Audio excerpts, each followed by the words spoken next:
अपना पिछला जन्म में जा और 5 साल पहले जा। शत्रु विनाशिनी ओम फट फट स्वाहा। ई गीता के बा बेटा? शिवम हमार मेहरारू माई।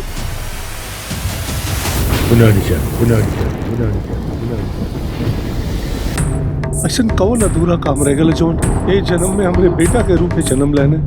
जिंदगी में बहुत प्रश्न के उत्तर समय के साथ ही मिलेगा। का रे शिवम, ते पगला गल बाड़े का? हमार नाम अजय है। किताब नाम भी गलत लिख ले। कुछ भी लिख, कुछ भी कर बेटा। प्रारब्ध पूरा करे के बहुत जल्दी रहे। शिवम कहीं गायब हो गया, पता नहीं कहाँ चल गया, ना मिला था। गीता, तू हमके ना पहचान लू? गीता? अरे गीता, हम हई अजय। अजय अजय अजय। आखिर हम के हैं? एगो सुहागन या फिर विधवा? अंत अनंत अर्थ अनर्थ उन्हीं में सब थम जाए। अब तो हर एक बार फिर मृत्यु हुई।